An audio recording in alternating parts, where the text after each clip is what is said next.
पिछले लेक्चर में हमने बात की इन्वायरमेंटल फंड्स क्या होते हैं, क्यों होते हैं, क्या इनकी ज़रूरत है।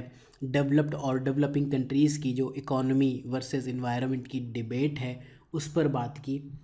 एंड इन फंड्स को एक जनरल कैटेगराइज करने का हमने ट्राई किया। तो उसमें जो हमने सबसे पहले कैटेगरी बनाई वो है funds by World Bank. World Bank के मेनली ये 4 फंड्स हैं, जिसमें से क्लाइमेट इन्वेस्टमेंट फंड में 2 फंड्स आते हैं, जिसमें अगेन इस वाले SCF के 3 अगेन सब पार्ट्स हैं। तो ये आपको याद करना है।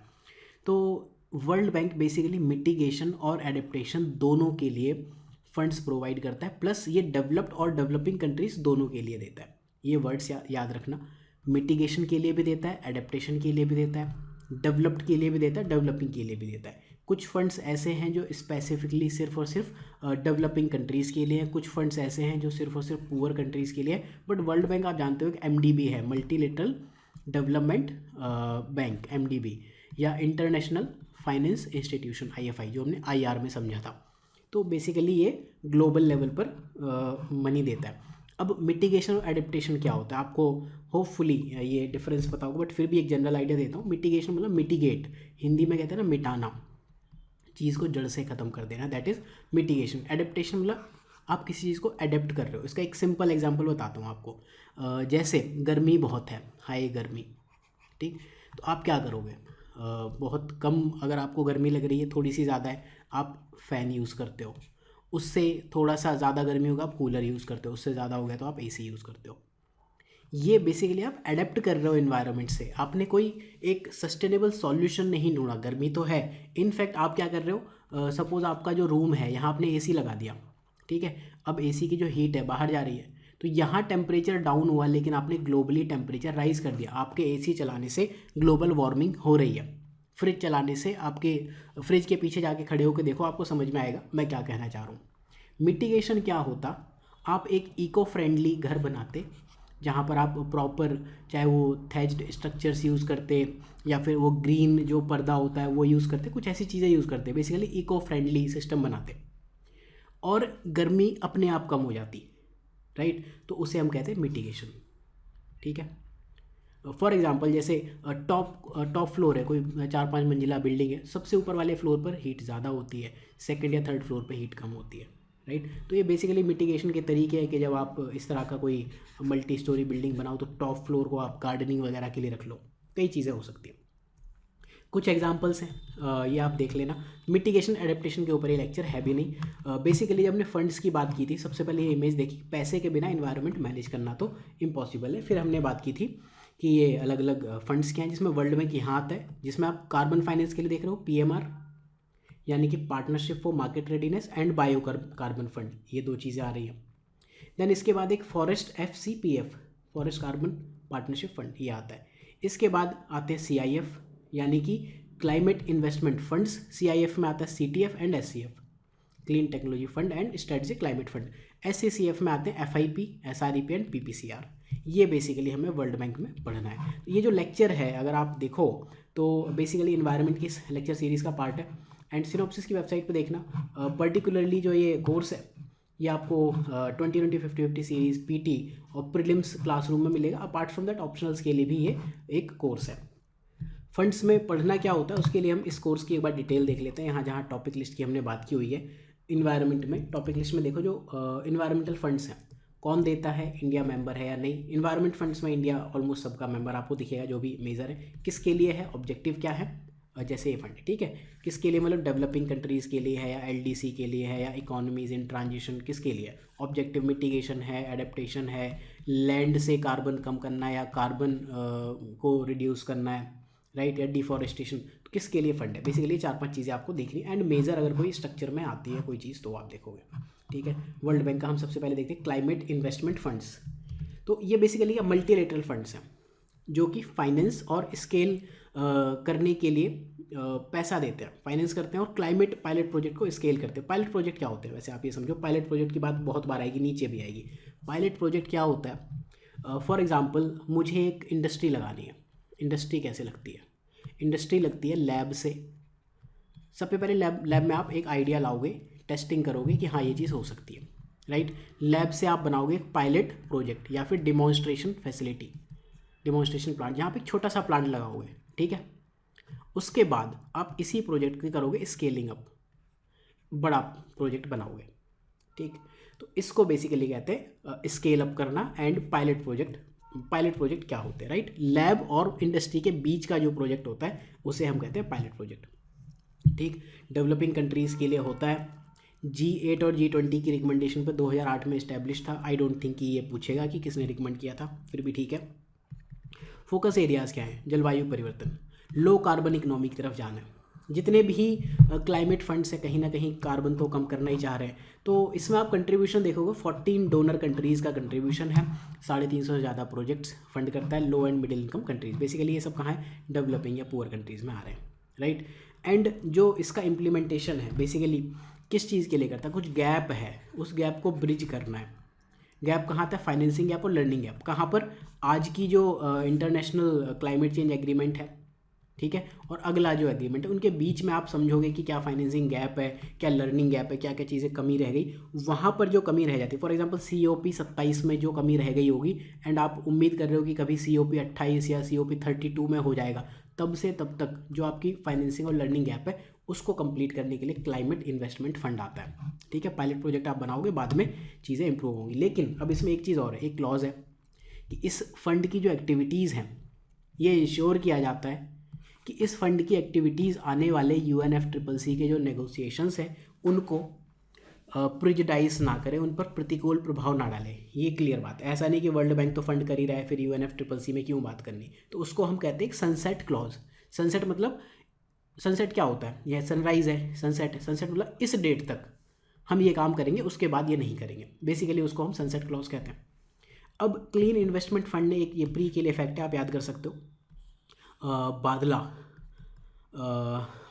बादला जो भी आपको, जोधपुर में ये सोलर प्लांट है, उसमें इन्वेस्ट किया है। दुनिया का लार्जेस्ट सोलर प्लांट है। आपकी जस्ट इन्फॉर्मेशन के लिए या आपकी नॉलेज के लिए मैं एक ये लोकेशन मार्क करता हूँ, क्वेटा। कमेंट सेक्शन में बताना, बहुत ही इंटरेस्टिंग जगह है। एंड इंडिया के लिए इसकी क्या इंपॉर्टेंस है वो भी ज़रा पढ़ना आप, इसकी हिस्ट्री क्वेटा सिटी की, बहुत मज़ा आएगा।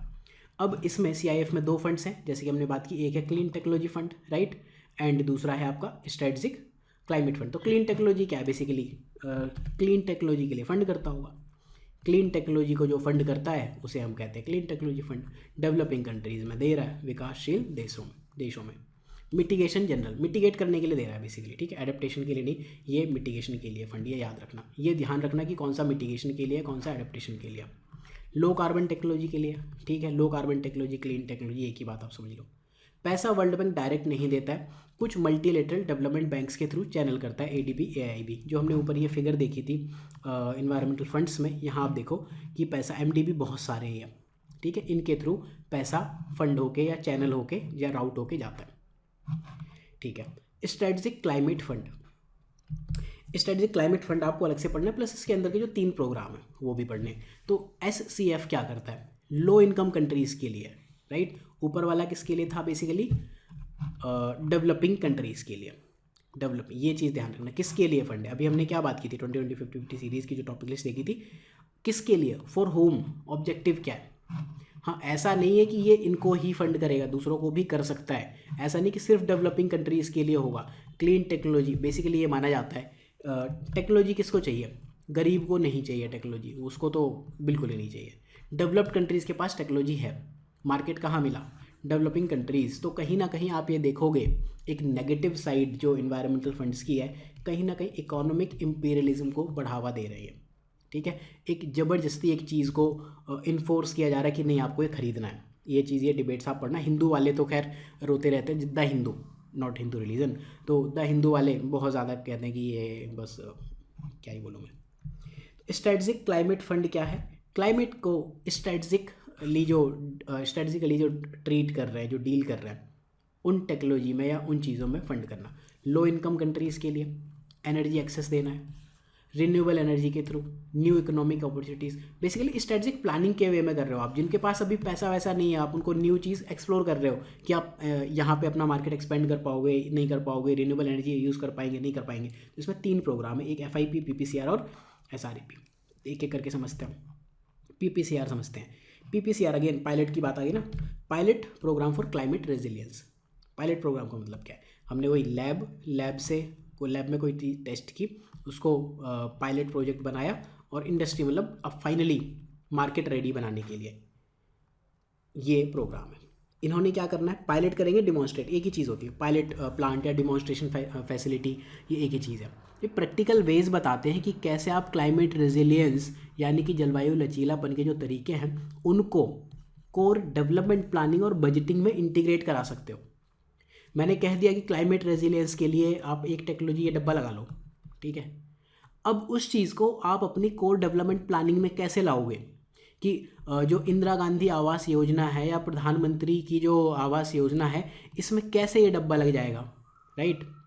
उस चीज़ को पायलट लैब में आपने टेस्टिंग कर ली, ठीक है, पायलट लेवल पे आपने चेक भी कर लिया कि हाँ चीज़ ठीक वर्क करती है, 4 घरों में लगा के टेस्ट कर लिया, बट ओवरऑल कहाँ पे ये वर्क करेगा, आप रियल में कर भी पाओगे या नहीं कर पाओगे, उसके लिए था PPCR, which is consistent with poverty reduction and SDG sustainable development goal, right. तो बेसिकली क्या है, आपने क्लाइमेट रेजिलियंस के लिए एक टेक्नोलॉजी बनाई थी, उसको आपने डिमॉन्स्ट्रेट करना है कि बड़े लेवल पे आएगा नहीं आएगा, कि हम प्लानिंग कर पाएँ और बजटिंग के साथ इसको अलाइन कर पाएँ। अब इसमें क्या, स्केल्ड अप एक्शन के लिए इंसेंटिव दिए जाते हैं, ट्रांसफॉर्मेशनल चेंजेस के लिए इंसेंटिव दिए जाते हैं। क्यों? क्योंकि पायलट प्रोग्राम आपका लैब में सपोज ये चीज़ थी, लैब से पायलट से आपको मार्केट पे जाना है, तो डेफिनेटली जो पायलट से यहाँ पर ले जाएगा उसको इंसेंटिव देंगे ही देंगे। ये सिंपल सा मार्केट का फंडा है, इसमें अगेन इकोनॉमी वर्क कर रही है, एनवायरनमेंट का तो मुझे कोई रोल ऐसे दिखता नहीं है। अब जो ये PPCR है ये बेसिकली NAPAs पर बिल्ड करेगा, national action program for action. ये क्या होते हैं, कंट्रीज़ अपने लिए एक स्पेसिफिक प्लान ऑफ एक्शन बनाते हैं, उसको NAPA कहते हैं। बाकी नेशनल स्ट्रेटजीज़ हैं उनके साथ काम करेगा, कंट्रीज़ के साथ काम कर रहा है ना, बेसिकली स्ट्रेटजी के वे में काम कर रहा है। और जो क्योटो प्रोटोकॉल में एडेप्टेशन फंड आया था उसके साथ भी अलाइंड है। प्लस एक चीज़ है कि ये first program under strategic climate fund है। देखो जो इसकी ऑफिशियल वेबसाइट है उसमें तो PPCR लिखा हुआ है कि SCF में पहला प्रोग्राम PPCR है, बट बुक में शंकर IAS में शायद या इनफैक्ट जिन्होंने शंकर IAS से समराइज़ करके बुक्स वगैरह बनाई है उन सब में FIP पहला लिखा है। हालांकि प्री के लिए इंपॉर्टेंट फैक्ट नहीं है, बट ऑफिशियल साइट के हिसाब से ये करेक्ट डेटा है। फिर भी मैंने स्टार लगा दिया, आप चेक कर लेना खुद ही। फिर आता है स्केलिंग अप रिन्यूएबल एनर्जी, कि क्या आप रिन्यूएबल एनर्जी को स्केल अप कर सकते हो। एंड जो ये प्रोग्राम है स्पेसिफिकली LDCs के लिए है। इनफैक्ट कई जगह तो इसका नाम भी लिखा होता है SREP फॉर LDC। तो जब भी इसकी आप बात करोगे it is a program for low income countries, इसको ऊपर ही कर देते हैं, राइट, ठीक है। तो ये बेसिकली क्या करता है, लो इनकम कंट्रीज़ में जो बिल्कुल गरीब देश हैं वहाँ पर जाता है, चेक करता है कि क्या ये देश रिन्यूएबल एनर्जी को यूज़ करने के लिए ओपन है। It aims to demonstrate the economic, social and environmental viability. ये वायबिलिटी चेक करता है कि जो लो कार्बन डेवलपमेंट पाथवेज है एनर्जी सेक्टर में, क्या वो लो इनकम कंट्रीज़ लेने को तैयार हैं। तो बेसिकली ये भी एक आपका डिमॉन्स्ट्रेट या पायलट प्रोजेक्ट ही हुआ, राइट। मेथड क्या है, मेथड वो सिंपल है जो आप समझते होंगे। न्यू इकोनॉमिक अपॉर्चुनिटीज़ आपको अल्टीमेटली क्रिएट करनी है। एक डेवलपिंग कंट्री के बियॉन्ड भी आप जा रहे हो, गरीब देशों को अपनी जो टेक्नोलॉजी है वो आप बेचना चाह रहे हो। Expand and scale up renewable market, जो रिन्यूएबल एनर्जी का मार्केट है उसको आप एक्सपेंशन करना चाह रहे हो, बढ़ाना चाह रहे हो, स्केल अप छोटे को बड़ा करना चाह रहे हो। एक्सपेंशन और स्केल अप में डिफरेंस है, हिंदी में दोनों बढ़ाना ही कहेंगे, बट एक्सपेंशन मतलब ऐसे हुआ हॉरिजॉन्टल कि आज 4 लोगों के पास है कल 40 लोगों के पास है। स्केल अप मतलब प्लांट की कैपेसिटी वगैरह हुई। Increasing energy access for use of renewable energy, तो ये सब चीज़ें क्या की जा सकती हैं, इसको कहते हैं SREP। फिर आता है फॉरेस्ट इन्वेस्टमेंट प्रोग्राम। कई लोग ये मानते हैं कि SCF में ये पहला है, ठीक है, वो पहले की डिबेट तो आप खुद ही देख लेना। बेसिकली ये क्या करता है, REDD उसके टारगेट्स चेक करता है। REDD की फुल फॉर्म क्या है, reduce emission from deforestation and forest degradation, पूरे का नाम REDD है। तो ये डेवलपिंग कंट्रीज़ को हेल्प करता है, राइट। स्केलिंग अप वाला क्या था, लो इनकम कंट्रीज़ को। तो ये आप याद रखोगे कौन सा डेवलपिंग के लिए है, कौन सा लो इनकम के लिए। ब्रिज फाइनेंसिंग देता है, अगेन वही कि 10 रुपये चाहिए थे आपको 2 रुपये मिले तो 8 रुपये ये दे देंगे, that is bridge financing. Bridge वित्त पोषण आप कह सकते हो या जो भी कहना, पुल वित्त पोषण मत कहना बस। फिर आता है एक बायो कार्बन फंड। इस पर हमने क्वेश्चन भी देखा था कि UPSC ने बायो कार्बन फंड पे आई थिंक क्वेश्चन भी पूछा हुआ है, एरा। तो बहुत सिंपल क्वेश्चन है, डायरेक्टली पूछा है। ये जो बाकी क्वेश्चन है MSGP कोर्स में हम डिस्कस कर ही रहे हैं, तो यहाँ पर फिलहाल इग्नोर मारते हैं। बायोकार्बन फंड क्या है? बायोकार्बन कार्बन रिडक्शन के लिए, जब हम कार्बन फाइनेंस मार्केट पढ़ेंगे वहाँ बायोकार्बन फंड को हम लिस्ट अगेन करेंगे। तो ये एक ISFL है जिसकी फुल फॉर्म है initiative for sustainable forest landscape, sustainable forest के लिए। बेसिकली ये तो ठीक है, क्या मतलब है, लाइन ये है जो आपको याद करनी है। It aims to reduce emission from the land sector. ये बुक्स में नहीं लिखा है लैंड सेक्टर के थ्रू, लैंड से जो होने वाला एमिशन है उसको रिड्यूस कर रहा है, चाहे वो स्मार्टर लैंड यूज़ प्लानिंग हो या फिर पॉलिसी मेकिंग हो या प्रैक्टिस हो। अल्टीमेटली कार्बन फाइनेंस के लिए एक फंड है, डेवलपिंग कंट्रीज़ के एफर्ट्स को हेल्प करता है। डेवलपिंग कंट्रीज़ LDCs के अलावा बाकी सब हमने देखे अभी तक, ये वाला स्केलिंग अप वाले के अलावा सब डेवलपिंग कंट्रीज़ के लिए। तो बेसिकली क्या है, इसमें एक बहुत अच्छा कॉन्सेप्ट है जो मैंने ऑप्शन से लिया है, लैंडस्केप अप्रोच। ये लैंडस्केप अप्रोच को फॉलो करता है एंड ये बेसिकली एक प्राइवेट पब्लिक सेक्टर इनिशिएटिव है, वर्ल्ड बैंक मैनेज करता है। ये जो कीवर्ड है मेंस के लिए कीवर्ड है, प्री के लिए तो बस इतना याद रख लेना। देखो landscape approach environmental planning and management में बहुत सारी अप्रोच आती है, उसमें से होता है एक लैंडस्केप अप्रोच। लैंडस्केप क्या है, आप पूरे एरिया का एक साथ पूरे लैंडस्केप का कन्वर्जन कर रहे हो। Equitable and sustainable use of land. Equitable मतलब इक्विटी होती है ना, कि आपने एनिमल्स को उनकी इक्विटी दे दी, ह्यूमन को उनकी इक्विटी दे दी, नेचर को उनकी इक्विटी दे दी, क्लाइमेट को उसकी इक्विटी दे दी। तो equitable and sustainable use of land, न्याय संगत और टिकाऊ उपयोग को सुनिश्चित करने के लिए है ये। बाई कैसे करोगे, integrating policies and practices for multiple land use, की एक ही लैंड को आप मल्टीपल तरीके से यूज़ कर पाओ।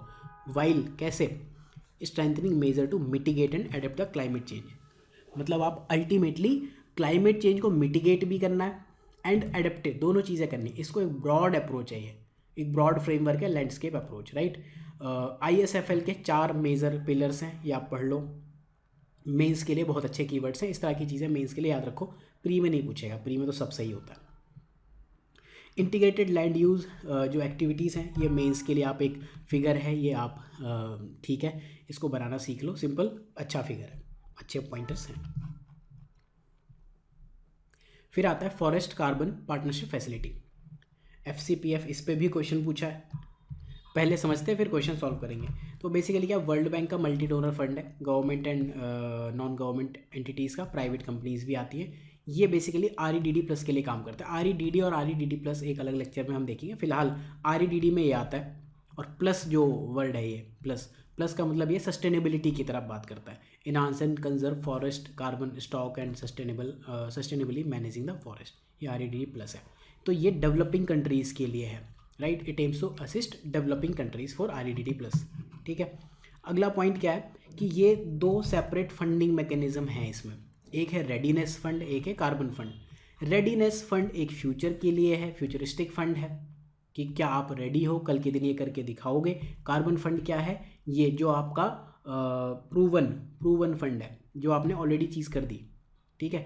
रेडीनेस फंड क्या करता है, लोगों को फ्यूचर के लिए रेडी करता है। It helps prepare developing countries for participation of future large scale system of positive incentive for REDD, जो आप कल के दिन कर दोगे उसके लिए रेडीनेस फंड है। कार्बन फंड क्या है, that have made considerable progress, उनके लिए वेरीफाइड एमिशन रिडक्शंस उन कंट्रीज़ को देता है जिन्होंने ऑलरेडी वेरीफाई करा दिया है, कंसिडरेबल प्रोग्रेस कर दी REDD+ रेडीनेस के लिए, राइट। अगला है PMR। एक बार ये क्वेश्चन देख लेते हैं कि क्वेश्चन हमारा सॉल्व हो रहा है कि नहीं। क्वेश्चन कहता है कि फॉरेस्ट कार्बन पार्टनरशिप फैसिलिटी, इसके रिगार्डिंग कौन कौन से ऑप्शन करेक्ट है। एक में 1 दिया, एक में 2 दिए, इसमें 2 हैं, इसमें तीनों करेक्ट है, राइट। पहला क्या कहता है, global partnership government business civil society Indian people, ठीक है, ये तो हमें करेक्ट दिख रहा है, पहला ही स्टेटमेंट था। It provides financial aids to university individual scientist institutions, no. एक तो ये पॉइंट मुझे गलत दिख रहा है, क्योंकि अभी हमने जो पढ़ा ना डेवलपिंग कंट्रीज़ के लिए है, नॉट इंडिविजुअल्स के लिए। To develop eco friendly and climate adaptation technology, adaptation की भी इसमें कहीं बात नहीं कही, मिटिगेशन के लिए भी हो सकता है। तो ये पॉइंट नंबर 2 गलत है। REDD+ में है ही, वो हमने देख लिया, राइट। देखो ये जो पॉइंट है ना, जो मैंने आपको अभी बताया था MSGP में जब हमने बात की थी कि होम ऑब्जेक्टिव क्या है, किसके लिए है, ये उसी चीज़ पर क्वेश्चन पूछा, तो आपको ये तो फोकस करना ही पड़ेगा कि किसके लिए है। अगर आप इन जनरल आप तुक्का मारने वाले हो कि हाँ करता ही होगा, तो ये ऑप्शन नंबर 2 गलत हो जाएगा, राइट। तो बेसिकली ये जो फंड है, ये देखो आप, प्रिपेयर डेवलपिंग कंट्रीज़, इन कंट्रीज़ में देता है, assist developing countries for REDD+। तो अगर आपने सिर्फ ये पढ़ा है कि किस चीज़ के लिए, ऑब्जेक्टिव पे क्वेश्चन पूछा, ऑब्जेक्टिव देखो, स्टेटमेंट देखो, एक हु क्या है, कौन कौन मेंबर है, इस पे पूछ लिया किन्होंने बनाया, किसके लिए है, for home, and objective REDD, तीनों पॉइंट पर क्वेश्चन पूछा। ये रोल है 2020 एंड 50-50 सीरीज़ का। ये इसीलिए आप इस चीज़ में बहुत ही टारगेटेड पॉइंट में, हम टारगेटेड वे में तैयारी करते हैं। देन जो अगला फंड है उसका नाम है partnership for market readiness, PMR, बाजार की तैयारी के लिए साझेदारी। ये भी बेसिकली कार्बन फाइनेंस का एक मैकेनिज्म है। ये मिटिगेशन एफर्ट्स के लिए काम करता है, नॉट एडेप्टेशन, मिटिगेशन के लिए है मिडिल इनकम कंट्रीज़ में। मिडिल इनकम कंट्रीज़ कौन सी होती है, डेवलपिंग हो सकती हैं, ठीक, बेसिकली मिडिल इनकम कंट्रीज़ है, बस ये कीवर्ड अलग रख देते हैं। डेवलपिंग कंट्रीज़ को कई बार इकोनॉमीज़ इन ट्रांजिशन भी कहते हैं, कई बार इनमें से कुछ डेवलप्ड भी होती है। मिडिल इनकम कंट्रीज़, ये सब बहुत वेग से कीवर्ड है। मिडिल इनकम कंट्रीज़ को आप डेवलप्ड कहोगे, नहीं कहोगे, डेवलपिंग कहोगे, पुअर कहोगे, क्या कहोगे, तो बस ये याद रखोगे मिडिल इनकम कंट्रीज़ के लिए, ठीक है। It is a partnership of developed and developing countries administered by World bank. दोनों कंट्रीज़ ने की है, इसमें जो डोनर हैं, जो पार्टनर्स हैं, रिसीवर नहीं, रिसीवर तो मिडिल इनकम कंट्रीज़ है, डेवलप्ड एंड डेवलपिंग दोनों टाइप के कंट्रीज़ हैं। तो वर्ल्ड बैंक से रिलेटेड ये फंड्स हैं, आपने देखे इससे रिलेटेड क्वेश्चंस। अगला हम देखेंगे funds by GEF, global environment facility, जिसका जो टैगलाइन है इन्वेस्टिंग इन आवर प्लेनेट, अपने प्लेनेट में, धरती में इन्वेस्ट करेंगे। सबसे पहले हम समझेंगे GEF है क्या, देन उसके बाद हम GEF के बाद उसका ऑर्गेनाइजेशन देखेंगे कि इसमें होता क्या क्या है, शुरुआत कैसे हुई थी, देन उसके बाद हम जाएंगे कहाँ क्या होता है, किसके लिए फाइनेंसिंग देता है GEF, कहाँ नहीं देता है।